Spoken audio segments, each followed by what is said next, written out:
कोई अस्पताल ने कह दिया कि ऑक्सीजन खत्म हो रहा है तो सरकार उन पर आक्रमण कर रही थी।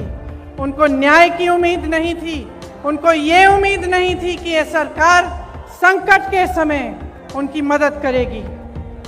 उसके बाद हाथरस का हादसा हुआ,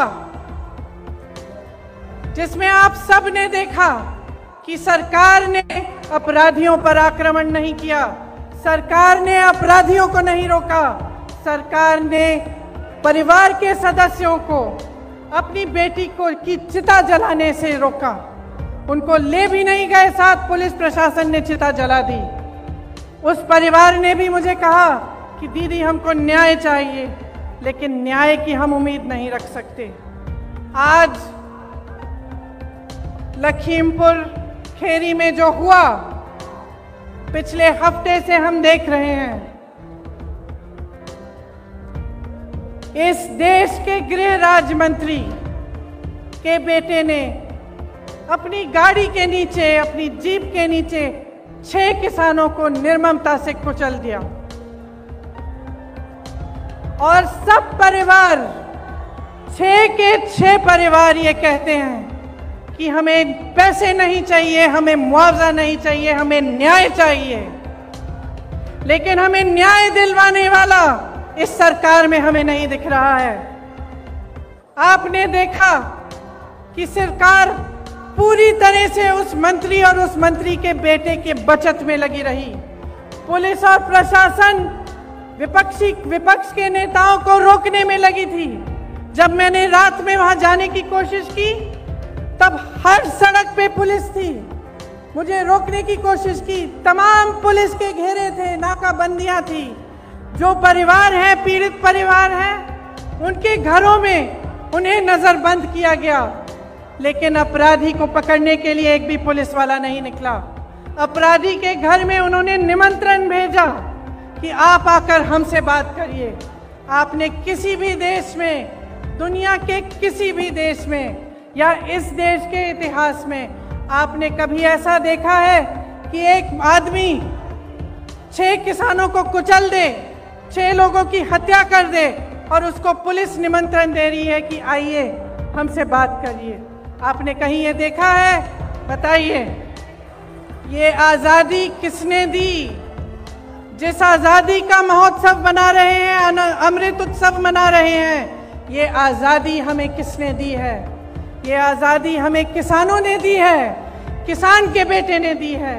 इस देश को किसान ने सींचा है, किसान का बेटा हमारी सीमाओं पर खड़ा है आज भी। ये किसान के बेटे हैं जो हमारी सुरक्षा कर रहे हैं, हमारी सीमाओं पे इस देश की आज़ादी को निर्भर रख रहे हैं। जब महात्मा गांधी जी आज़ादी की लड़ाई लड़ने के लिए गए तो उनके दिल में ये था कि मेरी जनता को, मेरे लोगों को, मेरे देश के किसानों, दलितों, मेरे देश की महिलाओं को, देश के गरीबों को न्याय मिलना चाहिए। न्याय पर हमारा संविधान आधारित है, लेकिन इस देश में न्याय की उम्मीद सब छोड़ चुके हैं। जब इनके कानून लागू होंगे तो आपकी खेती, आपके फसल सब आपसे छीना जाएगा। मोदी जी ने जो आंदोलन कर रहे थे उन किसानों के बारे में क्या कहा? उन्हें आंदोलनजीवी कहा, आतंकी कहा, योगी जी ने उपद्रवी कहा, धमकाने की कोशिश की। इसी गृह राज्य मंत्री ने धमकाकर कहा कि मैं 2 मिनट में तुम्हें सबक सिखा दूंगा। आंदोलन करने की कोशिश की तो 2 मिनट में सबक सिखा दूंगा। दुनिया के कोने कोने तक हमारे प्रधानमंत्री घूम सकते हैं, अमेरिका जा सकते हैं, जापान जा सकते हैं, देश देश में भ्रमण कर सकते हैं, लेकिन अपने किसानों से बात करने के लिए अपने घर से मात्र 10 किलोमीटर दूर दिल्ली के बॉर्डर तक नहीं जा सकते। किसानों की बिजली के दाम 3 बार बढ़ा चुके हैं। क्या नरेंद्र मोदी जी ने देखा है कि आपको कितने बड़े बड़े बिल मिल रहे हैं? कि जब आपको बिजली नहीं मिल रही है फिर भी आपको बिजली के बिल मिल रहे हैं। क्या प्रधानमंत्री जी ने देखा है, कुछ कहा है इसके बारे में? खेती में काम करने के इंस्ट्रूमेंट होते हैं, उन पर भी जीएसटी लगा रखी है। दुखी है जनता, त्रस्त है, नाराज भी है और नाराज होना चाहिए। कोरोना के समय तमाम छोटे बिजनेस, छोटे व्यापारी, तमाम लोगों को अपने काम बंद करने पड़े, अपनी दुकानें बंद करनी पड़ी, अपने व्यापार बंद करने पड़े। क्या सरकार ने कोई राहत दी? कोई राहत नहीं मिली, सिर्फ आपको प्रताड़ित किया। कभी जीएसटी, कभी नोटबंदी, कभी कुछ और। सब देशों में, इस पूरी दुनिया में, सब देशों में जहां जहां कोरोना की मार पड़ी, सरकार ने राहत दी, लेकिन आपको कोई राहत नहीं मिली। देश के हवाई अड्डों, देश की रेलवे, तमाम पीएसयू इनके खरबपति मित्रों को सौंपी गई हैं। आपको मालूम नहीं होगा शायद, प्रधानमंत्री जी ने पिछले साल अपने लिए 2 हवाई जहाज खरीदे। आप बताइए कितने के हो सकते हैं ये हवाई जहाज? सब मालूम है, सब पता है। एक हवाई जहाज 8,000 करोड़ का था। 2 हवाई जहाज खरीदे कितने के? और इस देश की पूरी एयर इंडिया कितने में बेची? अपने खरबपति मित्रों को कितने में बेची? 18,000 करोड़ में बेची। 2 हवाई जहाज अपने लिए खरीदे 16,000 करोड़ के। इस देश की एयर इंडिया को 18,000 करोड़ के लिए अपने दोस्तों को बेच दी। इस देश में सिर्फ 2 तरह के लोग सुरक्षित हैं आज। एक जो भाजपा का सत्ताधारी नेता है वो, और दूसरा जो उसका खरबपति मित्र है। सिर्फ 2 तरह के लोग सुरक्षित हैं। इस देश में कोई धर्म का व्यक्ति सुरक्षित नहीं है, किसी भी जाति का व्यक्ति सुरक्षित नहीं है। इस देश में ना मजदूर सुरक्षित है, ना मल्ला सुरक्षित है, ना निषाद सुरक्षित है, ना दलित सुरक्षित है, ना गरीब सुरक्षित है, ना अल्पसंख्यक सुरक्षित है, ना मेरी महिला बहनें सुरक्षित हैं। इस देश में सिर्फ प्रधानमंत्री, उनके मंत्रिमंडल के लोग, उनकी पार्टी के लोग जो सत्ता में हैं वो सुरक्षित हैं, और उनके जितने भी खरबपति अमीर मित्र हैं वो सुरक्षित हैं। इस बात को सही ढंग से पहचानिए। ये देश नष्ट हो रहा है, इस बात को पहचानिए। जितने भी इश्तिहार बस स्टैंडों पे लग रहे हैं, बड़ी बड़ी होर्डिंग्स लग रही हैं, इनके पीछे जो सच्चाई है आप जानते हैं।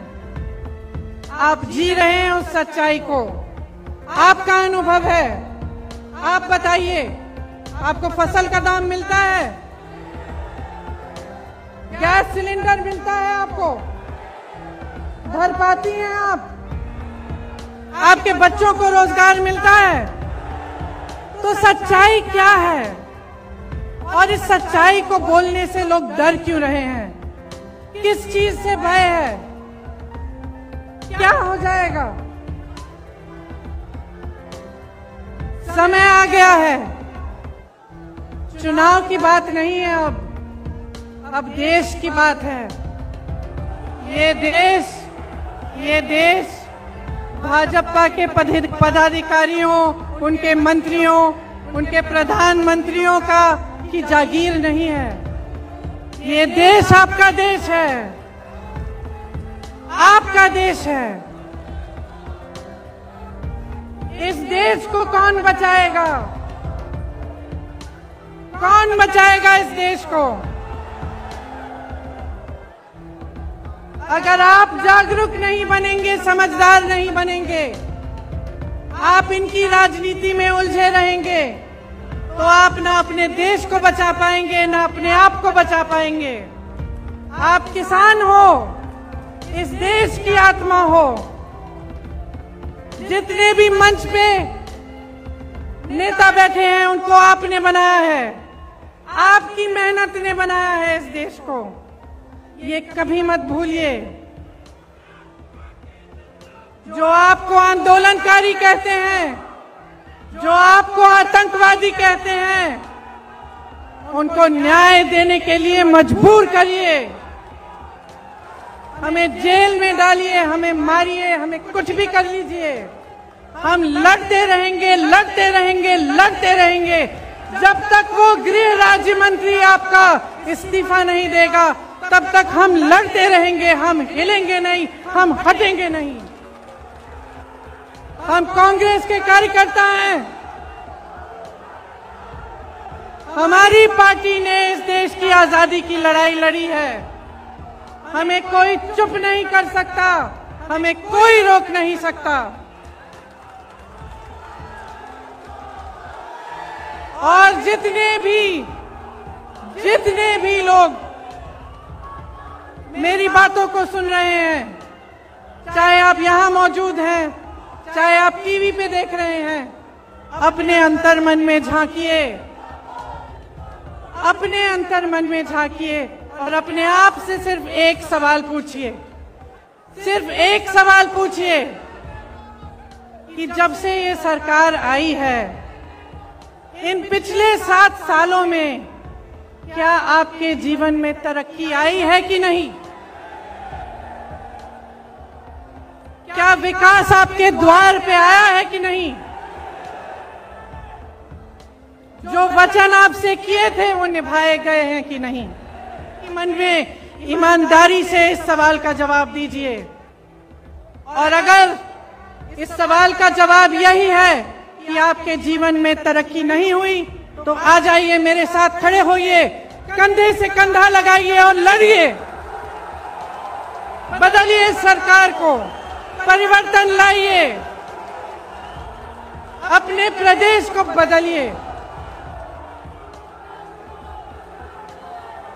क्योंकि मैं तब तक नहीं रुकूंगी जब तक यहाँ पर परिवर्तन आए।